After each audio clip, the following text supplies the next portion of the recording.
नमस्कार दोस्तों। आज हम आपके सामने पेंसिल शेडिंग लेकर आए हैं।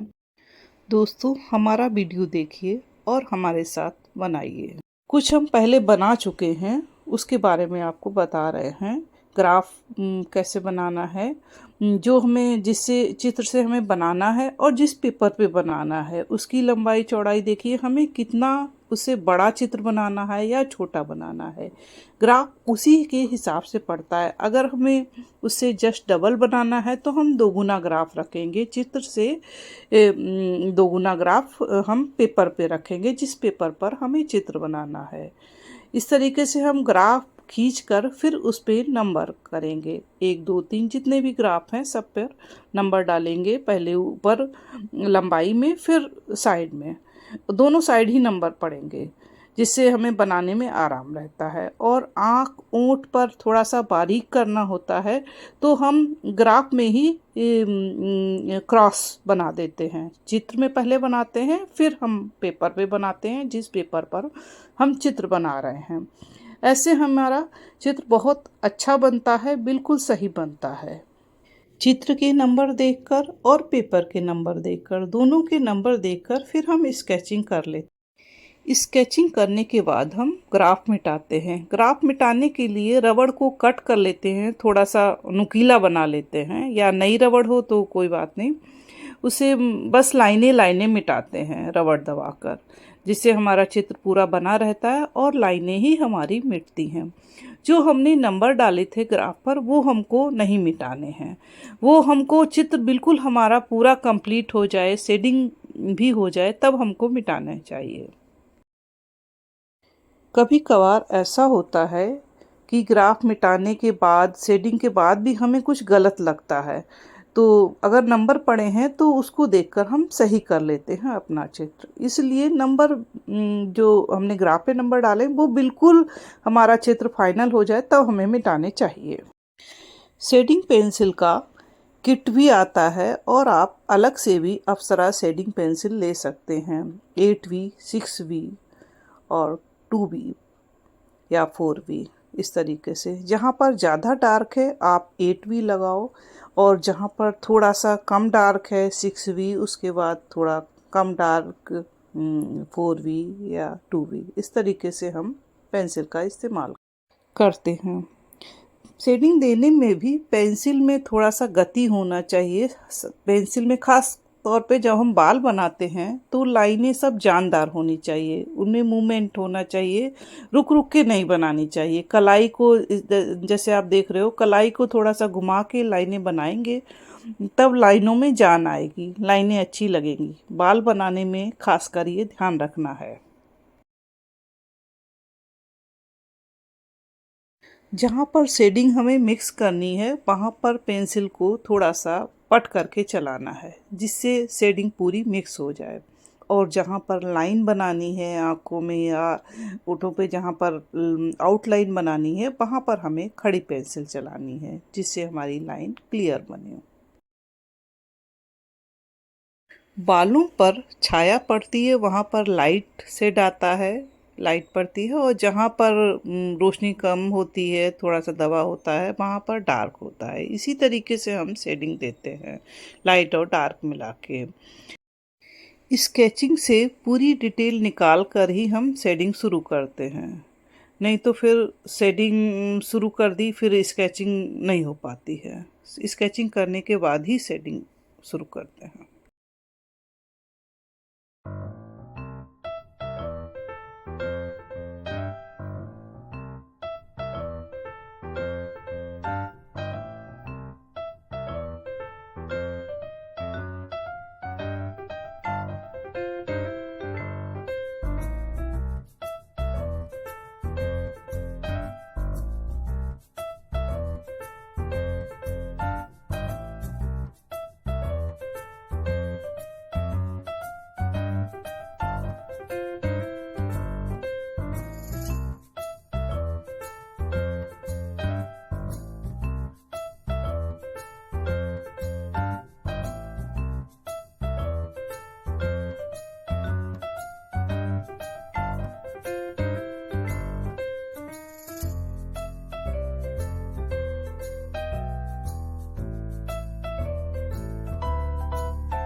आँखों की स्केचिंग में भी हम बहुत ध्यान रखेंगे। जो आँखों पर जो वर्ग आएगा, जो हमारे चौकोर आएंगे उन पे हम क्रॉस डालते हैं, जिससे आँखों की स्केचिंग हमारी बिल्कुल सही बने। शेडिंग में भी हम विशेष ध्यान रखते हैं। जब हम बीच का कार्निया बनाते हैं तो लाइंस जैसा सेट करते हैं लाइनों से, जिससे हमारा लाइंस जैसा लगे। और उसके आसपास भी जो सेट देना है उसमें विशेष ध्यान रखते हैं कि कैसा हम दे रहे हैं। आंखों के अंदर चमक दिखाने के लिए लाइट का विशेष एक्सप्रेशन दिखाना होता है, उसका बारीकी से ध्यान रखना चाहिए। और जब हमारी पिक्चर लगभग कंप्लीट होने को हो तो जहाँ पर हमें ज़्यादा लाइट दिखानी है और हमारा डार्क हो गया है तो हम रबर से टच करके विशेष पॉइंटों पर टच करके उसको लाइट दिखाएंगे, जिससे हमारा पिक्चर में कंट्रास्ट अच्छा आए। आँखों को बनाने में जब आईलैशेस बनाएं तो विशेष ध्यान रखें कि उनकी लाइनों में फ्लो होना चाहिए, और बारीक बारीक लाइनें होती हैं गोलाई में, वो वैसी ही बनती हैं तभी अच्छा लगता है, नहीं तो बहुत खराब लगने लगता है चित्र हमारा।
दोस्तों, हमारा चैनल देखने के लिए और हमारे साथ बनाने के लिए धन्यवाद। हमारा चैनल लाइक और सब्सक्राइब अवश्य कीजिए।